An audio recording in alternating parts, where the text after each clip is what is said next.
안녕하세요. 자신만만 조용기술자 뉴페이스 김원숙입니다. 그러면 뉴페이스는 항상 합니다. 그죠? 자, 오늘 19강 합니다. 자, 계획론의 우리의 인문학적 철학에 관한 적용, 그죠? 동양 적용에 관한 내용이었죠. 자, 저번 시간에 뭘 했는지 기억하시죠? 당연히 복습하는 시간 잠깐 가져보면요. 유네스코 유산에 관한 내용을 했었죠. 유네스코 유산은 문화유산, 그 다음 세계유산, 그리고 복합유산으로 나눠진다고 했습니다. 유산, 문화유산 6개 기준, 그 다음에 자연유산 4개 기준, 그죠? 그 다음에 합쳐서 복합유산으로서 10개 기준을 가진다고 그랬죠.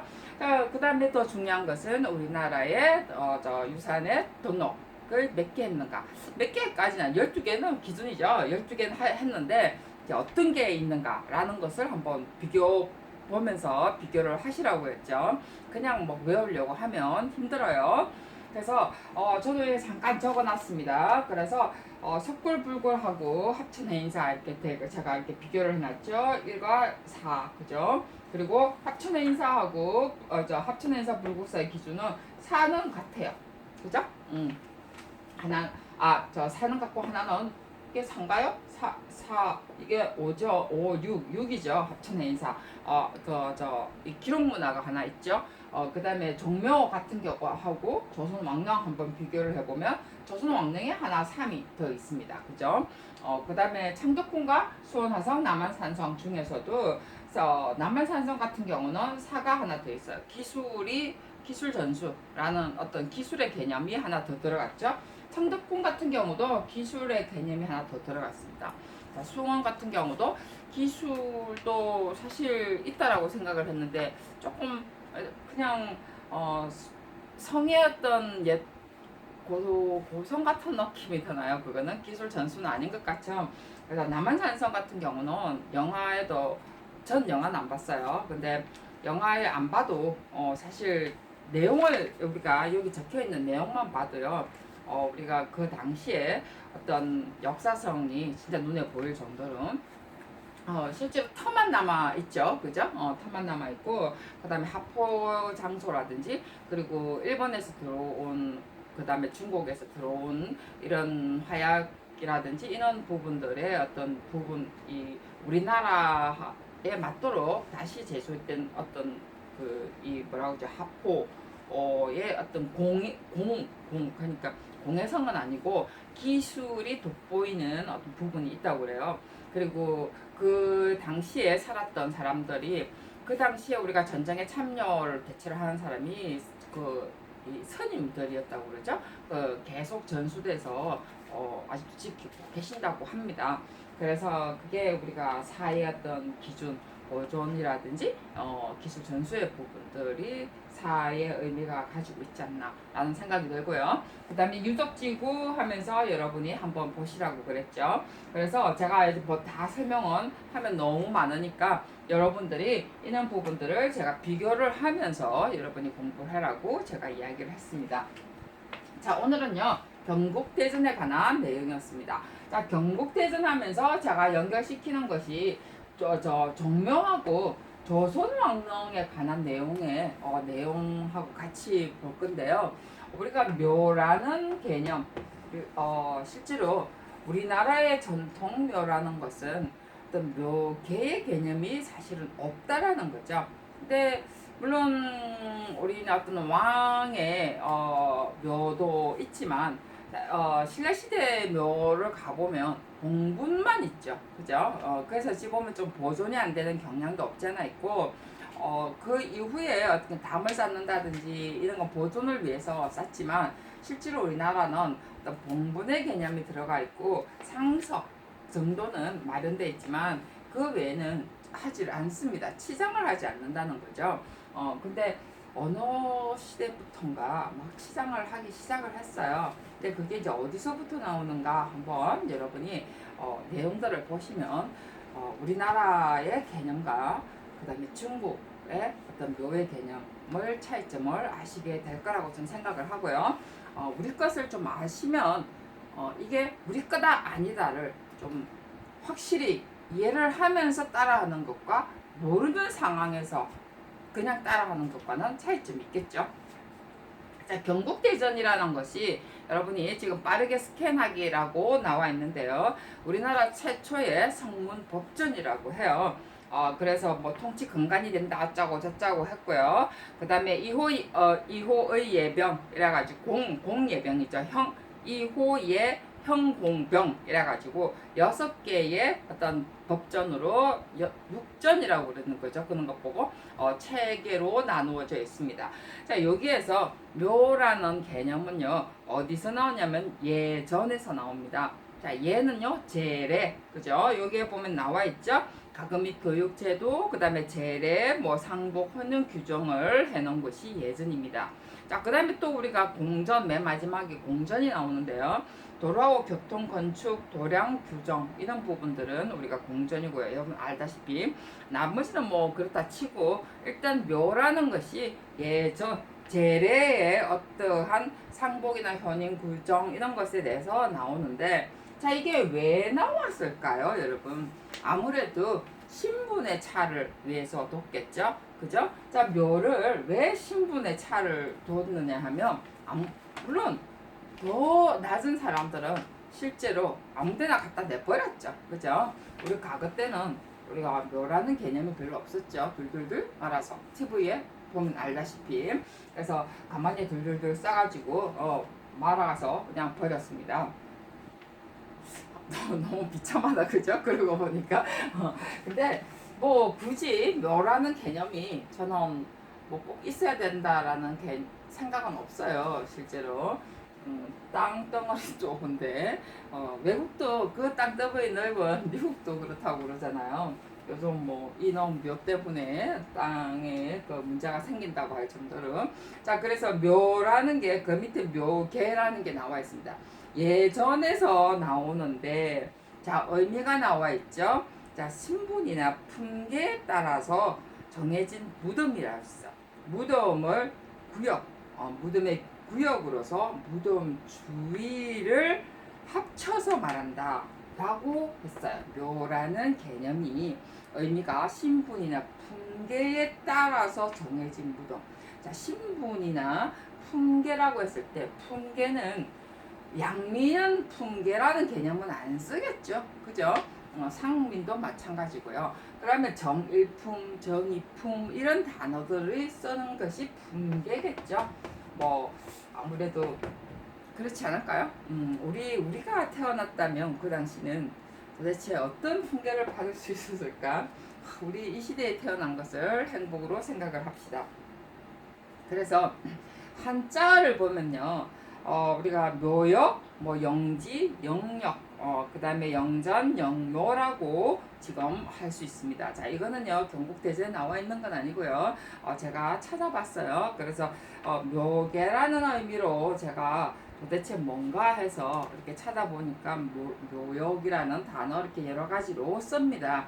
자, 그 다음에 이제 묘계를 묘계는 풍계나 신분의 어떤 제한에 두고, 그 다음에 봉분을 합쳐서 그 주위 일대를 우리가 말하는 거라고 했어요. 이런 것을 뭐라고요? 묘계라고 해서 경계의 계자겠죠, 그죠?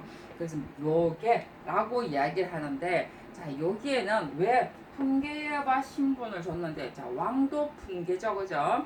그다음 왕비 다 풍계입니다. 정일품, 정의품. 자, 여기에 풍계 나와 있어요. 종일품, 뭐 그다음 문무관, 그다음에 뭐죠? 그다음에 뭐 단독장? 자, 이 단독장이냐, 그다음에 부부장이냐, 뭐 이래가지고 정말서 왕과 왕비냐, 이런 경우. 그죠?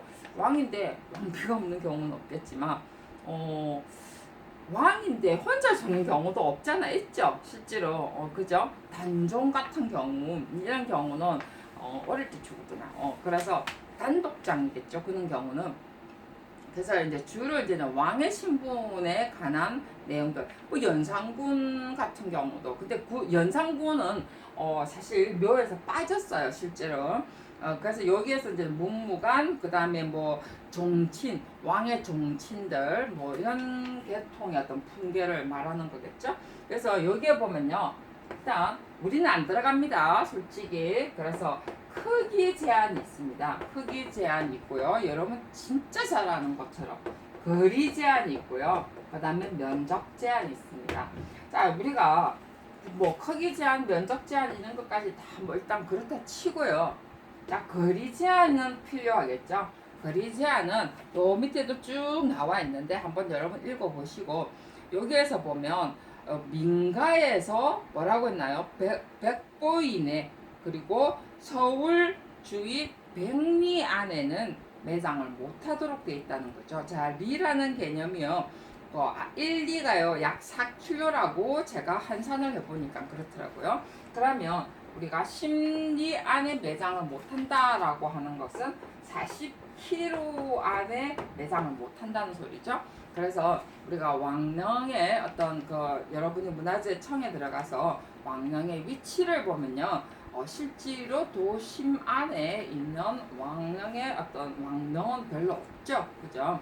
그래서 이제 이런 것들 여러분 한번 이런 개념을 한번 보시고요. 면적 제한 이러면서 우리가 단독장이 이렇게 면적이 정해져 있습니다. 그죠? 크지가 않다라는 사실이죠.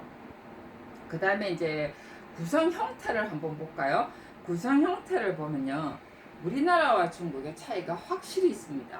우리나라는요, 다른 건 다 치더라도 말 그대로 이 무덤 하나, 그러니까 봉분 하나 놓고 그 주위에 잔디로 덮어서 구역을 나타냈다라고 했고요.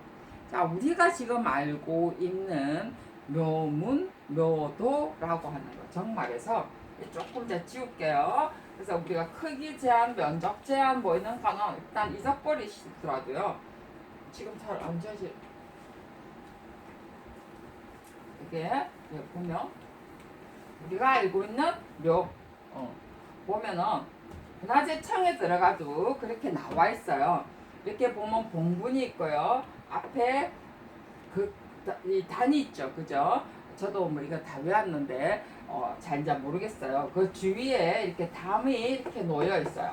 담이 나와 있고 요 근처에 이렇게 뭐 12지 상이 있는 경우도 있고 그 다음에 묘도가 있고 그죠? 길이 있고 그 다음에 여기에 보면은 무슨 문이 홍살 문이 있고 어짜고 저짜고 이래 나오죠. 그래서 실제로 여기에 뭐 뒤에 쭉 들어가면은 뭐 음식을 장만하는 곳 어짜고 저짜고 나와 있습니다. 그래서 여러분이 그 위치라든지 그 다음에 혈의 위치라든지 이런 것을 한번 보실 필요는 있는데 이런 것이 어디서 나왔느냐면 실제로 묘문, 묘도, 묘조, 분장 이래가지고 실제 어떤 구성 형태는 중국에서부터 사실 들어와 있다는 거죠. 그래서 이게 언제부터인가 이렇게 구성 형태가 만들어졌고 실제로 우리나라는 이렇게 막 단장을 하지는 않았다라고 해요. 그래서 이런 형태로 이루어져 있고 거리 제한 40km 이내 안에는 사실 없다라는 거. 자, 그 다음에 이제 조원의 우리가 건축물 형태까지 한번 볼게요. 우리가 누와 정의 차이는 여러분이 공부를 많이 해서 압니다. 자, 이거는 뭐 누와 정 해가지고 비교하는 이런 개념으로 지금 제가 설명을 하는 게 아니고요. 나중에 어느 책에서 보면 뭐 당, 각 뭐 이런 단어들도 나오고요. 그 다음에 건축물의 어떤 구조를 이래 보면은 실제로 이런 애매한 부분들이 많이 있는데 제가 이런 용어를 한번 정리를 해봤어요. 그리고 여러분이 공부할 때 이런 부분들은 정확하게 요즘은 뭐 누와 정을 비교해라 이럴 때 여러분이 뭐 이청에 이청으로 지은지 뭐 누화 진입이 어떻고 저떻고 이렇게 공부하지 마시고 제발 그곳에 누가 자리 잡은 곳 그죠? 아니면은 그곳의 사례라든지 주위에 어떤 경관을 가졌다. 왜냐하면 누와 정은요 거의 같은 곳에 자리를 잡거든요. 왜냐면 두 개 다가 경관이 좋은 곳에 자리 잡습니다. 목적이 뭐냐가 다를 뿐이죠. 누는 주로 사찰에 다 누화 진입, 사찰에 문 안에 대웅전 앞에 들어가는 것부터 시작을 해서 들어가는 곳이 다 있어요. 그렇기 때문에 그 목적에 따라서 다를 뿐이고 그 다음에 어떤 목적의 경관의 목적이라고 지을 때도 다 누를 주는 경우도 있어요. 그렇기 때문에 여기 보면 누는요 어쨌든 아래 진입이 가능하고 정은 그냥 우리가 잘 알고 있는 가장 일반적인 형태. 근데 두 개 다가요. 다 사방이 트인 곳에 짓습니다. 근데 우리가 누는요 사찰에 들어갈 수 있는 곳도 누죠, 그죠? 밑에 위에 마루가 있는 다락방의 어떤 형태고, 그 다음에 당의 개념이 있습니다. 자, 우리가 무슨 당 이러죠? 그것은요 정침이 있어요. 그러니까 정침이라는 것이 잠자는 곳이 있다는 거죠. 집 안에도 우리가 당 이런 곳이 있어요. 그래서 그곳은 별당의 어떤 개념이라는 거죠. 그곳에 잠도 자는 온돌방의 어떤 개념이 하나 있다는 거죠. 그런 개념으로 한번 보셔야 돼요. 그 다음에 각이라는 곳이 있는데, 높고 트인 곳에 뽐내기 위해서 만들어진 건축물입니다. 자, 재라는 게 있고요. 재라는 것은 주로 우리가 궁에 가면 그런 게 많이 있죠. 무슨 도서관의 개념이죠, 그죠?